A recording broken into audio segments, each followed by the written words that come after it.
as well, which is like an old school kind of trail bike 2-stroke thing, real slow but real smoky and heaps of personality. Was it your grandfather's bike? Yeah. So is that the bike? Well, yeah, my grandparents used to run, or my dad's side used to run a sheep farm, and they used to buy stuff in bulk, so they had like 2 or 3 of them, and they just buy them new, and then that's the farm bikes for the next 10 years.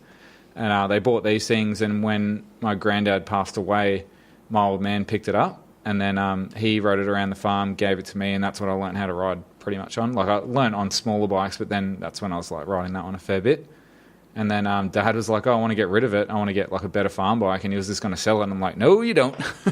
And you painted it, made it look good, and then took it to Dust Hustle. Then I raced it. And then excellent. Kind of doesn't work as good anymore, but that's all right. It's getting fixed at the moment. And that's what I mean. This in Australia, I don't think this stuff was happening only 3 years ago. You know what I mean? That's what I mean about iron resin. And like, it started something completely different. Yeah, the perfect time. I don't know if it was us, but we're just a place that people can come hang out who are into bikes. Yeah, it's that simple. That you're more than welcome there. There's plenty of parking, and everyone's going to come look at your bike. And but had you not been there, I can't think of the next thing. Yeah, what is the next thing? People weren't congregating anywhere else. People weren't. There's so many people who have all got to be better friends or met people to go ride with because we've got a place for them to hang out. The start of Tomwin. Yeah, there's some great rides out of there without a doubt. Over Tomwin, and then the roads around there. And the police have been cool about it too. Police have been awesome. I've seen them in there. They do. They come and hang out. We've got a few police officers that come and they'll come and grab a coffee and hang out, and they don't give us any crap for riding bikes. Yeah, because it's obvious. Or for custom bikes. Or, so is it still... Because I think You've never been there, Rika. I've never been there, but I have... But I used to drive past there because my daughter lives in Tugan, so I do drive past there sometimes. And I remember... Because you used to have like logs. Seeing a dreadlock going in. Didn't you? Just Logs too fierce. No? Am I making this up? I'm making this up. What?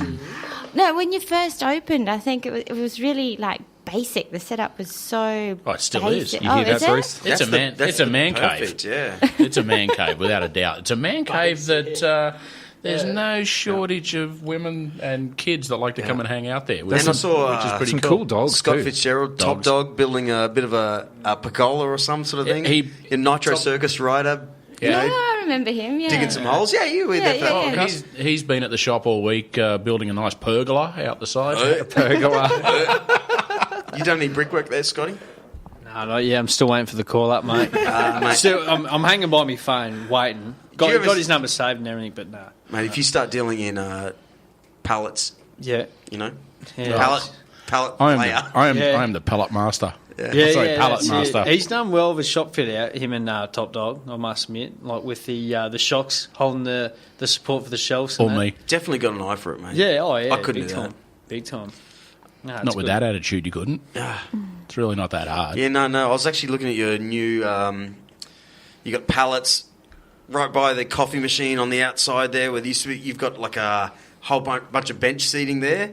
Going, the motherfucker, he just built that in like one day.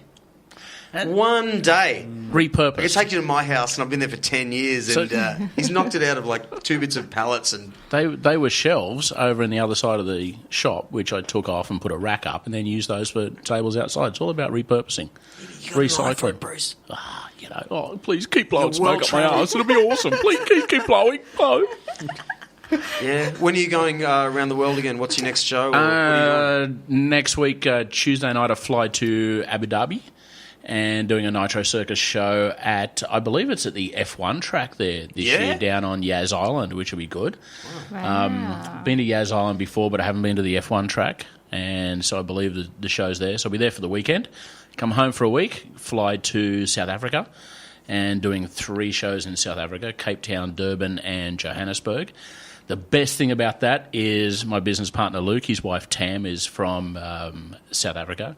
So she's hooked us up with a friend there who has organised a couple of Ducati 999s and a couple of days to take us riding around Cape Town, which is cool. Just my friend Andy and I. So I go for a ride, and then from South Africa straight to Saudi Arabia for 2 shows in Riyadh before coming home. Cool. So have you returned to the same sort of job, running the I'm just the cheerleader. My job is to stand out in the middle and yell at people to clap and cheer and make some noise. Excellent. That's it. Yeah, but like we said in our last podcast together years ago, there's only a certain few that can kind of... You can feel... Yeah, look at you groaning again. Trained monkey can do my job. Yeah, but only certain few of us can hear the crowd going, oh, and go, I know what it needs. Come on. So what do you... Sorry, I'm the cheerleader for Nitro Circus he's the stunt show. Like the ringmaster, the central focus on a massive world-travelling show where they're doing insane stunts, right? So he says make some noise and world's first a lot. But Bruce hasn't done it. Bruce took a gap of 2 years sort of thing and didn't do it. And now he's back on the road. And I've always said to him since then, because he did a podcast just after he went, no, that's it. I just want to set up this this bike shop cafe in Currumbin. And I'm sick of travelling the world, even though it's been bloody 20 years of his life. I went, mate, you'll be back. You'll get the itch. You'll be back. You'll sell out. You'll go back. Yeah, I sold out. I'm going back. Which I think it's really cool that you are back, because it puts a step in all of our steps. You know, like Bruce is out there again. Woo! We're going to his shop. Another latte, thanks. Luke. It's definitely fun. You know, Nitro Circus is an incredible live show. It has been a lot of fun. You know, there's some made a bunch of friends who do some really cool stuff, and I just get taken along for the ride. You know, they're the ones with the talent, they're the ones with the skill, they're the ones risking their lives and living it day in and day out. But if they want me to stand there and yell, make some noise and world first, I'll go do that. You know? Yeah, but I'm not bullshitting you, mate. That's about all I do. You know, I won't repeat myself. No. Well, here's the thing, Rika. Yeah, but Scotty, you're not allowed to say I'm just a washed up dead shit bricklayer. So. Make some fucking noise. All right, Scotty. No, I was thinking like Nitro Circus, because if you're like doing... that's not any of the talent that they've got. No, they're next level, big time. Well, I'm just a bricklayer. You know, top honestly. dog. Yeah. Well, maybe you can just make the noise then. Yeah, I just like going over Tommy when having a beer, surfing my bike, and that's about it. Racing each other. Trying to go home. And I've probably repeated myself with you, Bruce, but there's a certain type, only a certain type of people who actually can travel and not get bummed out that they aren't at home. If you've lived a life on the Gold Coast where, like, man, I could just have a barbecue every Saturday. Like, serious. That's me. I did the World Series sprint cars and all that, and I just like, man, I don't want to be in Tasmania in summer. Are you kidding me? Yeah. You know, but Bruce, that's your life. You've done that. You're returning to what you do, and you're lucky you've got a good home here. I took a year off. I got bored. You know, I got over it. I needed some time at home and to concentrate on the business here, which I did. And now I'm going to be a rock star again. I'm stoked, mate. I really am. Should be fun. Because I could have only imagined you feeling not just getting bored. No one wants to see that, because your shop means a lot to everyone. Oh, thanks. Well, put it this way. Can I put it to you this way, and we'll wrap it up, right? Is that this is how it all... I don't know how it works for you, because you're actually working in the industry. I know someone else who owns another cafe somewhere. Every time I talk to this person, I won't say he or she. I think you told me. Yeah? Yeah. I always hear, it's not... Business isn't good. Like... You constantly hearing negatives about stuff, and this is a good thing for branding, I reckon, Max, right? I used to go to this shop to get a coffee before yours. When I think of that cafe, I think of negative. But when I think of Iron and Resin Garage, I think of winners and positive.